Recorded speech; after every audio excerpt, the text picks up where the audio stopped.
Bueno, jo al principi no sabia què era, no en tenia ni idea. Normalment és com algo que penses que és pels adults, però en algun moment has d'aprendre com funciona.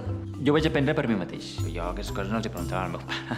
Bé, a mi sí que m'agradaria parlar d'aquest tema amb els meus fills, però és que a vegades no tens tota la informació necessària i... És important que ens ho expliquin i si no són els pares qui t'ho explica, doncs a l'escola. A l'escola sí que m'han explicat i trobo que està bé perquè a vegades veus coses a la tele o a internet que et penses que són així, no? I després és una cosa completament diferent. Hi ha coses bastant fortes. Ells et pregunten i llavors penses jo hauria de saber-ne més, no? Ara penso que va ser una decisió dolenta. Quan ets jove no tens gaire seny i no penses en els problemes que tot això et pot portar al futur. Vaig cometre un petit error.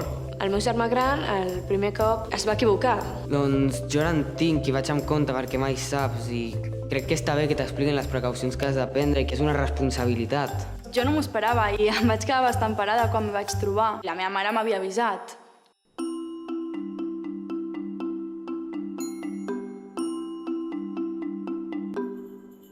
La TAE. Si m'ho haguessin explicat a mi a l'escola... Quan va veure la factura al mòbil es va espantar. El meu germà va començar a treballar a l'estiu i no sabia la diferència entre el sou net i el brut. Jo amb les targetes de crèdit vaig estar anys arrossegant un deute gran. I ara sé que és una despesa, no? Tot el que comporta la moto és una despesa. M'ho haig d'haver pagat jo, amb setmanades. I la veritat és que vaig perdre bastants calés. Si hagués sabut com funcionava o li haguessin explicat... És un tema que hi és, llavors si hi és, doncs s'ha de tractar.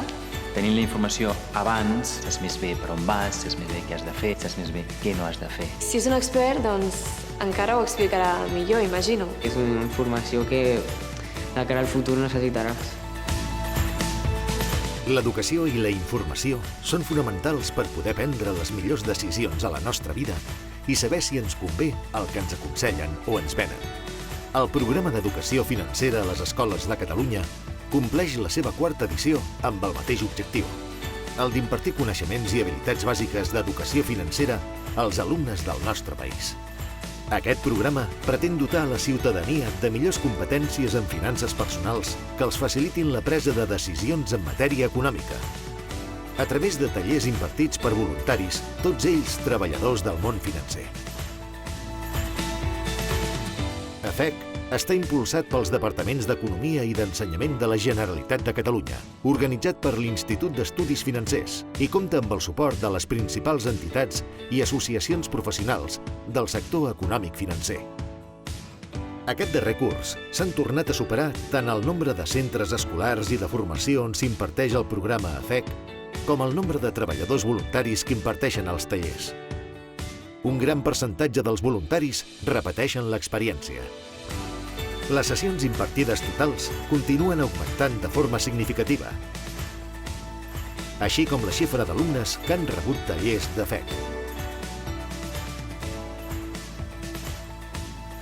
Si vols participar en el programa AFEC, pots apuntar-t'hi a través de la web a www.afec.cat.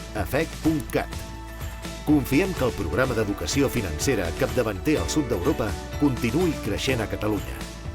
Amb el suport de les entitats, la implicació dels centres escolars i el treball impagable dels treballadors voluntaris, sens dubte, ho aconseguirem. AFEC, educació financera a les escoles de Catalunya.